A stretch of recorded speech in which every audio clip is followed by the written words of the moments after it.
Princess Eugenie's wedding dress had an open back, and there was an important reason for the feature. In the second big wedding of the year for the British royal family, Princess Eugenie tied the knot with Jack Brooksbank in Windsor on October 12, 2018.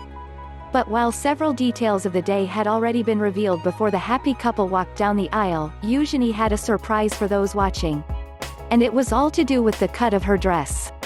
Picking a dress is often one of the biggest decisions a bride will make during preparations for her big day. And there's a lot of choice out there. Everything from the color and shape of the gown to its material and detailing may need to be considered. But sometimes there are specific factors that play a part in the decision process.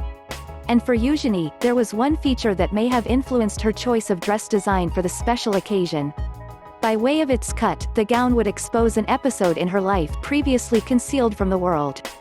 In addition, the princess reportedly hoped that her style statement would act as a tribute to those who had helped her through the difficult period she had endured. Before the wedding, however, there was much speculation about the designer that Eugenie had chosen to craft her dress. European fashion house Ralph and Russo was touted as a possibility, as was British star Stella McCartney. But as the bride emerged from the wedding car, the truth finally emerged. Eugenie had picked British company Peter Pilotto to design her dress for the day, with the result being widely praised. The elegant gown boasted a full, white skirt and a sweeping train. The emerald tiara that Eugenie also sported was stunning as well. But there was one aspect of the dress design that would make waves. More than a decade and a half prior to her marriage, Eugenie had been given a diagnosis of scoliosis, a condition in which the spine is twisted. As a result, the then 12-year-old princess had a procedure to correct the curvature. The 8-hour surgery saw a pair of titanium rods, held in place with screws, implanted into her spine. Furthermore, the operation left Eugenie with a long scar down the middle of her back. But instead of hiding the mark with a clever design, she bravely chose to have it on show during her wedding day, as the back of her dress was open. Ahead of the occasion, the princess also told British TV show This Morning, "I had an operation when I was 12 on my back, and you'll see on Friday, at the wedding. But it's a lovely way to honor the people who looked after me." On the website of London's Royal National Orthopaedic Hospital (RNOH), Eugenie further explained how she had felt before the procedure. She revealed, "I can still vividly remember how nervous I felt in the days and weeks before the operation." Even so, the princess added, "My abiding memories of the hospital where the surgery was carried out are happy ones."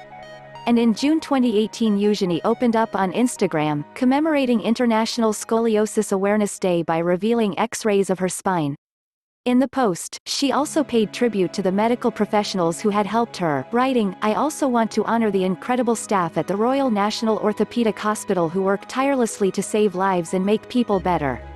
They made me better." Then, when the big day arrived, the princess showed off her scar to the world. Other members of the family were naturally in attendance, too, including Eugenie's father, Prince Andrew, and her mother, Sarah Ferguson. The ceremony came just months after Prince Harry and Meghan Markle had exchanged their vows at the same venue, St. George's Chapel.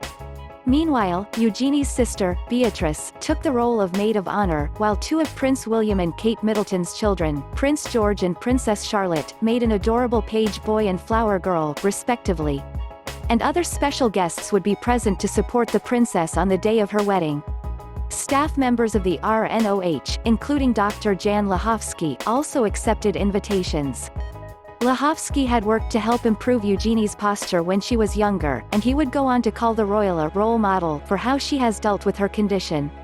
While speaking to the BBC in October 2018, Lachowski said, "Most of the patients affected by scoliosis are young girls, and Eugenie is a real role model for them. She's someone who can inspire them, which is so important for the young ladies coming through the surgery." Ferguson would also confirm that RNOH team members were at the wedding as a way to honor the great job they had done for her daughter all those years ago. The mother of the bride told the Evening Standard before the day, "Eugenie is walking up that aisle with a straight back because of the RNOH medical staff. She certainly will be an extraordinary example of great work from the RNOH." The care given to Eugenie by the RNOH has even encouraged her to get further involved with the facility. In her statement on the hospital's website, the princess revealed that she would be giving her name to RNOH's new state-of-the-art facility, Princess Eugenie House. What's more, Eugenie wasn't the only survivor of scoliosis in St. George's Chapel during the big occasion. Young Britain's Got Talent performer Julia Carlyle was also given an invite after the princess learned that she too has suffered from scoliosis. The teenager appeared on the talent show in 2017 with her dance troupe Mersey Girls and has admitted that she was embarrassed about her curved back in the past. After Carlyle had appeared on Britain's Got Talent, though, Judge Simon Cowell footed the bill for her to head to the US for an operation. The procedure was ultimately a successful one, with Carlyle able to start dancing again just 3 months after her surgery. Another brave woman could also relate to Eugenie's experience with scoliosis. Camilla II had faced the possibility of being confined to a wheelchair by her 30s, like Eugenie, though she had corrective surgery at RNOH. I felt very insecure about my appearance, II told the BBC. But I feel confident now, and I'm not ashamed of having the condition. Furthermore, II understands how isolated scoliosis sufferers can feel when going through treatment. The teaching assistant has admitted, though, that building a network with people who have had the surgery has really helped. She added to the BBC, I can still do things despite my condition. And Eugenie's subtle nod to her diagnosis through her dress has brought further attention to scoliosis. The princess can act as an example, too, of how those with the condition can benefit greatly from surgery. Indeed, as the royal has said on the RNOH website, children can look at me now and know that the operation works. Thank you for watching video.